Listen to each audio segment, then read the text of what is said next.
के 3 खाड़ी देशों में अमेरिका सैन्य अड्डों को मिसाइल धमाकों से दहला दिया गया।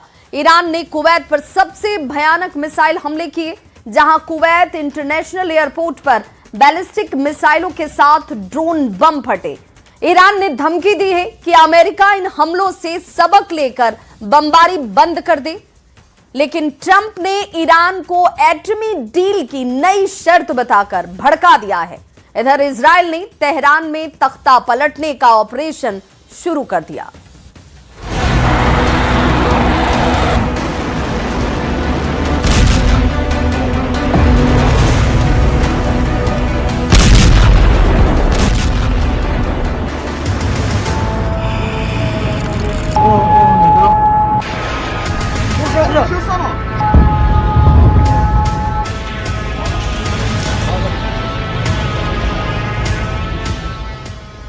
तेल के जहाज पर बमबारी,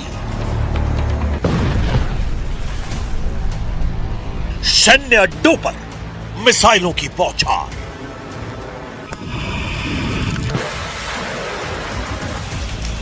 ये कैसा सीज फायर है जहां बातें कम, बारूद ज्यादा बरस रहा है। अमेरिका, ईरान दोनों जबरदस्त हमला कर रहे हैं। ईरान ने कहा अभी 3 अड्डों को तोड़ा है, 13 सैन्य अड्डों पर हमला बाकी है।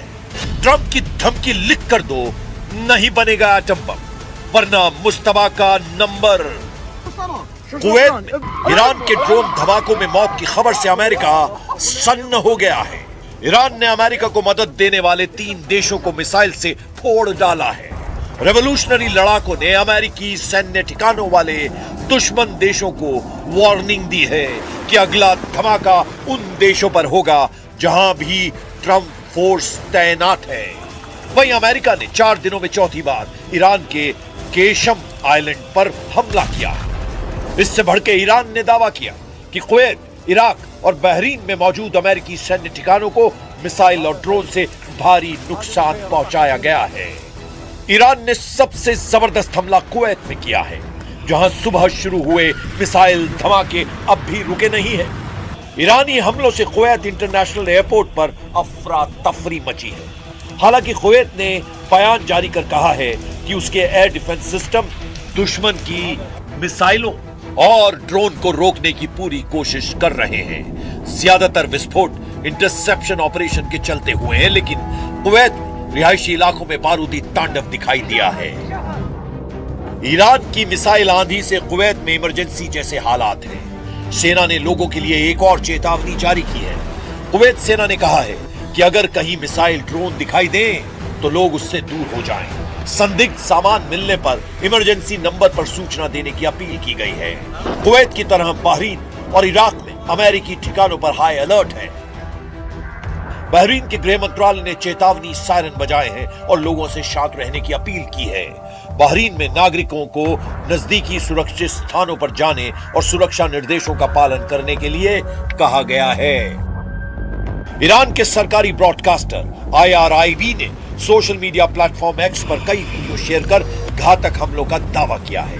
वीडियो में मिसाइलों को बहरीन और इराक के आसमान में विस्फोट का दावा किया जा रहा है, लेकिन अमेरिकी सेंट्रल कमांड ने ईरान के हमलों को खोखला दावा करार दिया है। सेंटकॉम ने कहा है कि ईरान ने बहरीन में US नेवी के 5वें बेड़े के मुख्यालय और एक अमेरिकी एयरबेस पर मिसाइल और ड्रोन हमले का दावा किया है, लेकिन सभी हवाई खतरों को समय रहते रोक दिया गया और किसी भी अमेरिकी सैन्य ठिकाने पर हमला सफल नहीं हुआ है। अमेरिका ने धमकी दी है कि ईरान पर कोई रहम नहीं किया जाएगा। जब तक ईरान अपने एटमी प्रोग्राम को पूरी तरह बंद नहीं करता, तब तक कोई भी प्रतिबंध नहीं हटाया जाएगा। Any sanctions relief is condition based, which means it has to be in return for the reason why those sanctions were put in place in the first place, which is their nuclear program. So yeah, look, Iran is being sanctioned because they enrich uranium. Iran is being sanctioned because they've highly enriched uranium. Iran is being sanctioned because of their nuclear activities. If they agree to give up those things, there will be sanctions relief associated with their commitment and compliance. America को Iran की leadership पर रत्ती भर भी भरोसा नहीं रह गया है। इसीलिए ट्रंप ने एटमी डील की नई शर्त लगा दी है। ट्रंप ने नई शर्त में कहा कि ईरान उन्हें लिखित आश्वासन दे, तभी डील आगे बढ़ेगी। ट्रंप ने अपनी शर्त में यह भी कहा है कि परमाणु गतिविधियों पर ठोस समझौता होगा और इसके बाद ही अमेरिका ईरान को आर्थिक राहत देगा। ट्रंप का कोई पैंतरा अब तक ईरान पर काम नहीं आया है। अमेरिका के केशम आइलैंड पर बार बार हमले की वजह का भी पता चला है। अमेरिका की एटमी डील पर बार बार स्टैंड बदलने के बाद से ईरान ने खूंखार तेवर अपना लिए हैं। सुप्रीम लीडर मुस्तफा खामनेई ने secret war headquarter Qeshm island को एक्टिव कर दिया है।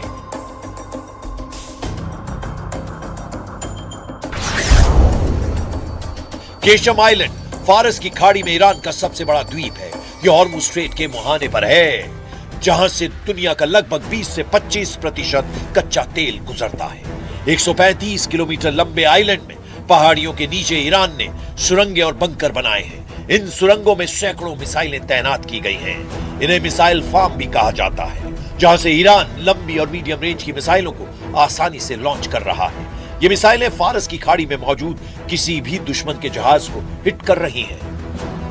मुस्तफा का ये अंडरग्राउंड युद्ध मुख्यालय गेम चेंजर साबित हो रहा है।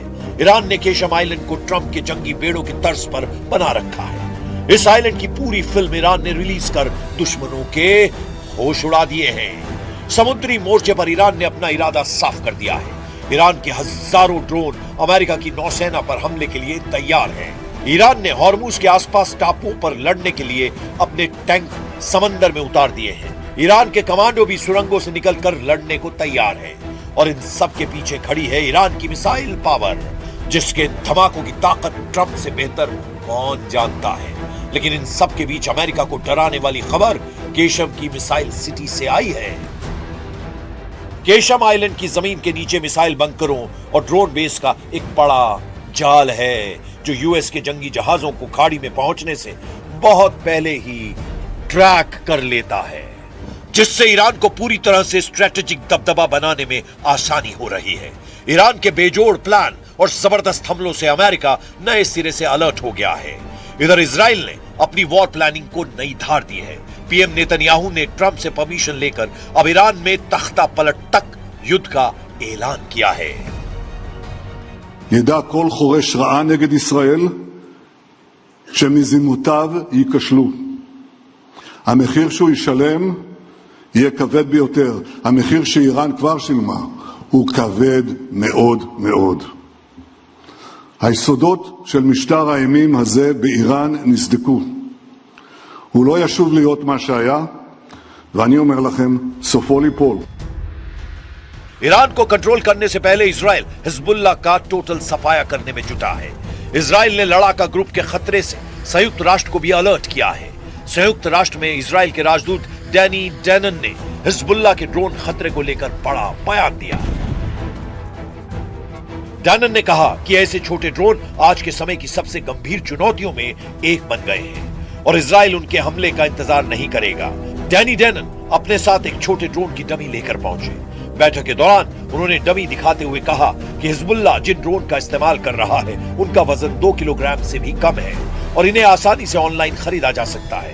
डैनन ने कहा, ये ड्रोन किसी भी गाड़ी की खिड़की तक पहुंचाए जा सकते हैं और बेहद कम ऊंचाई पर उड़ते हैं, इसीलिए इनका पता लगाना मुश्किल होता है। डैनन ने आगे कहा कि जब तक आपको अपने सिर के ऊपर इसकी आवाज सुनाई देती है तब तक बहुत देर हो चुकी होती है।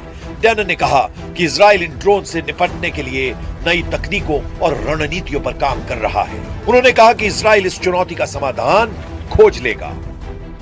Now Hezbollah are using different kinds of drones. Few of them with fiber optic. These drones weigh less than 2 kilograms. It flies low. It is very difficult to detect. And by the time you hear it above your head, it's too late.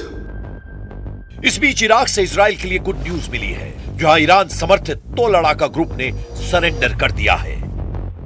Iran समर्थित Iraqi militia अस्साइब अहल अल हक और इमाम Ali brigade ने अपने हथियारों को इराकी सेना को सौंपना शुरू कर दिया है। हालांकि नेतन्याहू से नाराज ट्रंप ने उन्हें सोमालिया फ्रंट पर करारा झटका दिया है। इजराइल ने सोमालीलैंड को नए देश की मान्यता दी है। सोमालीलैंड को सोमालिया से अलग मुल्क के रूप में मान्यता के मसले पर अमेरिका इजराइल के साथ नहीं है। वॉशिंगटन ने सोमालिया की एकता और अखंडता की पुष्टि की है। मिडिल ईस्ट से आई रिपोर्ट के मुताबिक सऊदी अरब और खाड़ी देशों के प्रेशर में ट्रंप ने सोमालिया का पक्ष लिया है। अमेरिकी विदेश विभाग ने कांग्रेस को सोमालीलैंड को लेकर एक रिपोर्ट दी है। इसमें कहा गया है कि सोमालीलैंड के विकास के लिए सोमालिया में शामिल किया गया था।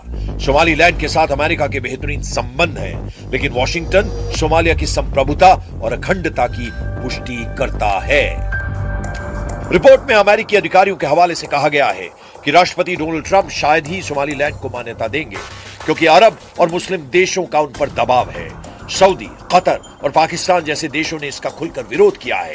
लेकिन इसका एक पहलू यह भी है कि ट्रंप सोमालीलैंड को मान्यता देने की बजाय पूरे सोमालिया को अपने कंट्रोल में लेने की कवायद शुरू कर सकते हैं। ट्रंप ने कई मौकों पर सोमालिया की सरकार और व्यवस्था की तीखी आलोचना की है। ट्रंप सोमालिया को बेईमानों का देश कहते हैं। ट्रंप की नजर में जो भी खटकता है उसका हश्र ईरान जैसा होता है। फिलहाल उन्होंने सारा फोकस ईरान से एटमी डील पर लगा रखा है। ईरान को झुकाने के लिए ट्रंप हथियारों का ट्रेलर रिलीज करते रहते हैं। कुछ दिन पहले उन्होंने जिन हथियारों से ईरान को धमकाया है, युद्ध के अगले राउंड में उन्हीं के इस्तेमाल का खतरा है। ट्रंप ने अपने social media platform truth social पर एक वीडियो जारी किया था, जिसमें उनका एयरफोर्स 1 विमान, फाइटर जेट्स और परमाणु बम वर्षकों के बीच उड़ता हुआ नजर आ रहा था। इस वीडियो में एयरफोर्स 1 के साथ F-15 फाइटर जेट, B-1 और B-2 बॉम्बर भी थे। बीच में अमेरिकी राष्ट्रपति का विमान एयरफोर्स 1। ये फॉर्मेशन दिखाकर ट्रंप बतलाना चाहते हैं कि अमेरिका के हमले का वो कैसे नेतृत्व कर रहे हैं। लेकिन ईरान जिस जिद से जंग के मैदान में डटा है, उसकी कोई काट नहीं है। ईरान अपने वजूद की लड़ाई में सब कुछ झोंकने के लिए तैयार है। सुपर पावर को बराबर की टक्कर देकर ईरान ने यह बतला दिया है कि हार जीत से अलग इस युद्ध के नतीजे होंगे। खाड़ी में महाशक्तियों के गुरूर टूटेंगे, सबसे घातक हथियारों का घमंड टूटेगा। ईरान कह रहा है कि अब अगर हमला हुआ तो किसी नियम कायदे की परवाह नहीं की जाएगी।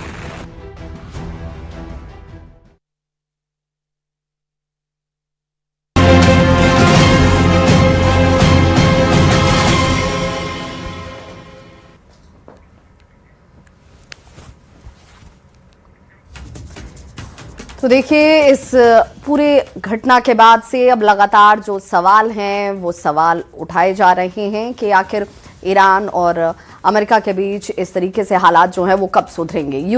अगर यूक्रेन की बात करें तो यूक्रेन ने रूस के हमलों का जबरदस्त जवाब देना भी अब शुरू कर दिया है। यूक्रेन ने सेंट पीटरबर्ग में रूस के तेल डिपो को मिसाइल धमाकों से उड़ा दिया। यूक्रेन के ड्रोन हमलों से रूस के कोनस्टार्ट पोर्ट पर नेवी की जहाजों को एक बड़ा नुकसान पहुंचा है।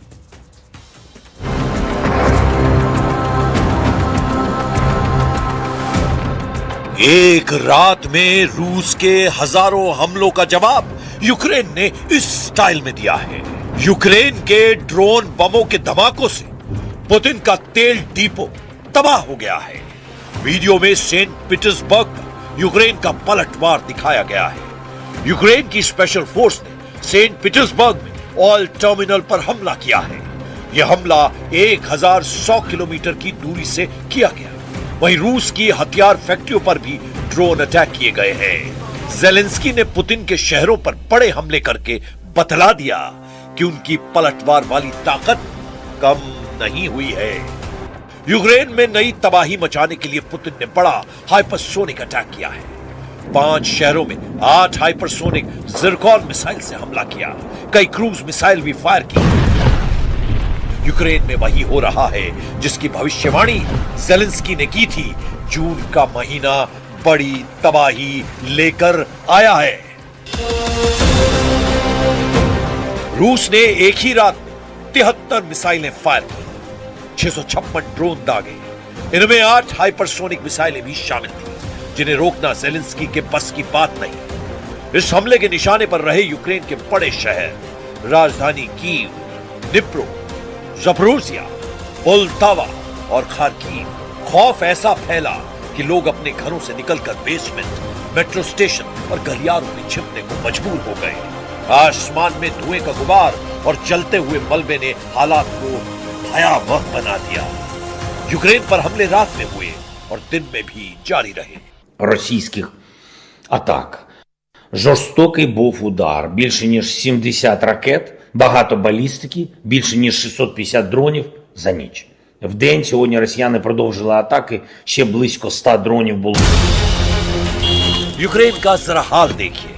कुछ इलाकों में रिहायशी इमारतें पूरी तरह ढह गई हैं। मलबे के नीचे अब भी कई लोगों के फंसे होने की आशंका है। इसी तबाही को रोकने के लिए जेलेंस्की ने ट्रंप और यूरोप के सामने बड़ी डिमांड रख दी है।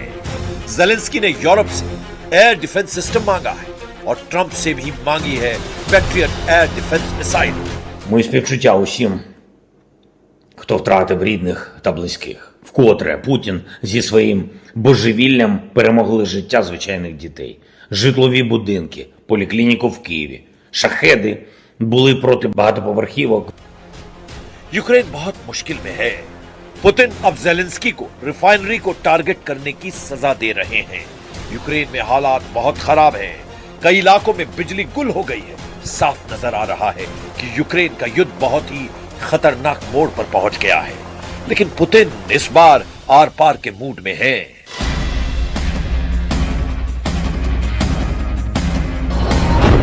यूक्रेन से युद्ध तेज होने और नाटो से घमासान के पूरे सिग्नल मिलने के बीच पुतिन ने अपने सबसे खतरनाक हाइपरसोनिक हथियार दिखाने शुरू कर दिए हैं। पहली है जिरकॉन मिसाइल। बैरेंट्स सागर में इस मिसाइल को दागकर पुतिन ने बतला दिया कि नाटो के अगले कदम के लिए वो खुद जिम्मेदार होगा, क्योंकि फिर पुतिन की ये मिसाइल युद्ध का फैसला करेगी। दूसरी है किंजल मिसाइल। मिग-31 फाइटर जेट पर इस मिसाइल को दिखाकर पुतिन बता रहे हैं कि समंदर के साथ आसमान से भी हाइपरसोनिक रफ्तार से मौत बरसेगी। ये दोनों मिसाइल पुतिन की सबसे तेज और सबसे घातक हथियारों में शामिल है। इस बात का ऐलान पुतिन 2024 में ही कर चुके हैं। Также в бою уже применялся и ударный гиперзвуковой комплекс морского базирования «Циркон», о котором в послании 2018 года даже и речи не шло. Но и эта система уже в строю. На боевом дежурстве стоят гиперзвуковые блоки межконтинентальной дальности «Авангард» и лазерные комплексы «Пересвет». Завершаются испытания крылатой ракеты неограниченной дальности «Буревестник». सवाल है कि पुतिन ने यूक्रेन युद्ध के बीच हाइपरसोनिक हथियारों के साथ अपना समुद्री बेड़ा दिखाना क्यों जरूरी समझा? क्यों पुतिन जंगी जहाजों से अभी मिसाइल फायर करते दिखा रहे हैं और सुपरसोनिक फाइटर जेट को भी किंजल जैसी बैलिस्टिक मिसाइल से लैस कर चुके हैं? ये रूस का मिग-31 फाइटर जेट है, जो दुनिया का सबसे तेज फाइटर जेट में माना जाता है। बैरेंट्स सागर के करीब ये एक रशियन एयरफोर्स बेस से उड़ान भरता है। इसकी लोकेशन सीक्रेट रखी गई है। आसमान में पहुंचने के बाद रूस इसकी लोकेशन बताता है, बैरेंट्स सागर, और इस दौरान बादलों से ऊपर उड़ते हुए इस विमान की सबसे बड़ी खासियत दिखाई जाती है। किंजल मिसाइल अब मिग-31 का सबसे खतरनाक हथियार बन चुकी है। ज़पाद युद्धाभ्यास के दौरान पुतिन ने इस विमान को नाटो देशों के आसमान में उड़ाकर बता दिया कि जब भी मौका आएगा उनका fighter jet hypersonic Kinjal missile को फायर करने के लिए तैयार रहेगा। अब देखिए बाल्टिक देशों के बीच रूस के एक हिस्से कालिनग्राद में क्या हो रहा है।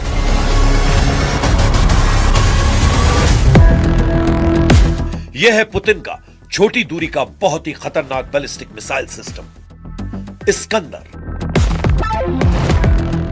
इसे इस जगह छिपा कर रखा गया था।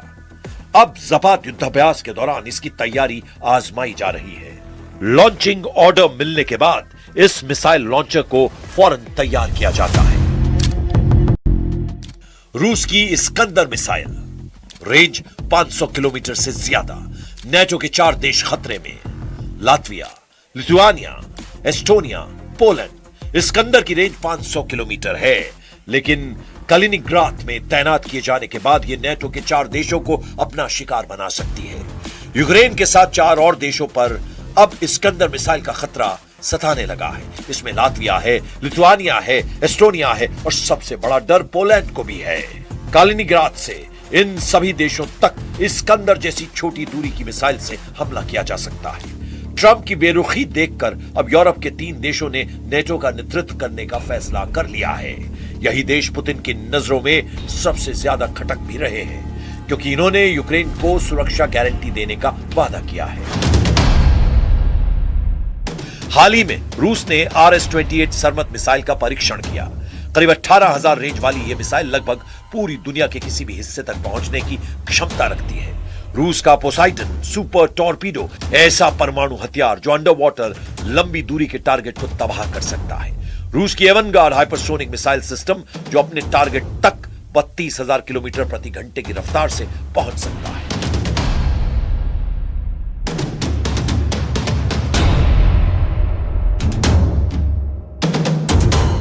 और इसी बीच नेटो सीमा पर भी युद्ध भड़कने का खतरा बढ़ता जा रहा है। रोमानिया में मिला जिंदा गोला, पोलैंड में एयर अलर्ट, ब्लैक सी में बढ़ती मिलिट्री एक्टिविटी। अगर एक मिसाइल नेटो सीमा के अंदर फट गई तो क्या नेटो सीधे युद्ध में उतर जाएगा? क्या यूक्रेन युद्ध अब यूरोप की सीमाएं तोड़ने वाला है? क्योंकि अब यह सिर्फ रूस बनाम यूक्रेन नहीं रह गया, अब यह युद्ध है टेक्नोलॉजी बनाम टेक्नोलॉजी।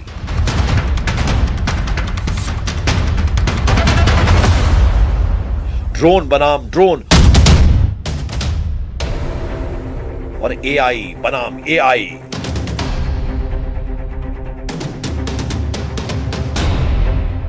एक ऐसा युद्ध जहां हजारों किलोमीटर दूर बैठा ऑपरेटर एक क्लिक में मौत भेज रहा है, जहां बिजली घर निशाने पर है, तेल डिपो निशाने पर है, कमांड सेंटर निशाने पर है और शायद देशों के नेता भी। दुनिया ने पहले टैंक वॉर देखा, मिसाइल वॉर देखा,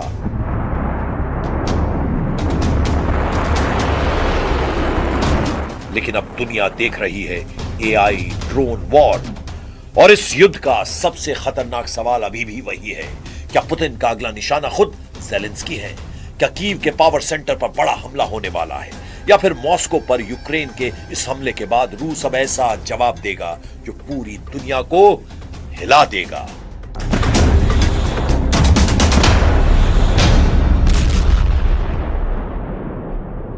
находящаяся на дежурстве с 2017 года. Она уже применяется в ходе специальной военной операции, но работа по ее совершенствованию, в том числе по повышению точности в неядерном. इस युद्ध का एक और खतरनाक चेहरा अब दुनिया के सामने आ रहा है, वो है साइकोलॉजिकल वॉरफेयर। क्योंकि अब सिर्फ मिसाइलें और ड्रोन नहीं दागे जा रहे, बल्कि डर दागा जा रहा है। मॉस्को में धमाकों के बाद सोशल मीडिया पर वीडियो की बाढ़ आ गई है। कहीं जलती रिफाइनरी, कहीं आसमान में उड़ते ड्रोन, कहीं रूसी नागरिकों की चीखें। और इसी तरह कीव में भी रात भर सायरन, बंकरों में छिपे लोग और ऊपर मंडराती मौत। यानी अब युद्ध सिर्फ मैदान में नहीं, मोबाइल स्क्रीन पर भी लड़ा जा रहा है। जिसका वीडियो ज्यादा वायरल, जिसकी तबाही ज्यादा दिखाई दे, दुनिया उसी को ज्यादा ताकतवर मानने लगती है। यही वजह है कि अब रूस और यूक्रेन दोनों हर हमले को सिर्फ सैन्य ऑपरेशन नहीं, बल्कि ग्लोबल मैसेज की तरह इस्तेमाल कर रहे हैं।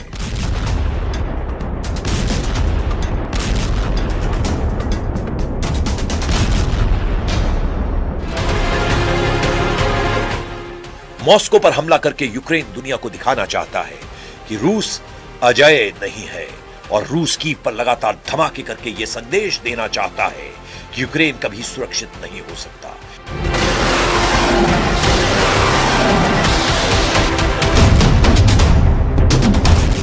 यानी अब यह सिर्फ जमीन की लड़ाई नहीं, नैरेटिव की भी लड़ाई बन गई है। कौन ज्यादा ताकतवर दिख रहा है, कौन ज्यादा डर पैदा कर रहा है, कौन दुनिया का समर्थन जीत रहा है और कौन दुश्मन की जनता का मनोबल तोड़ रहा है।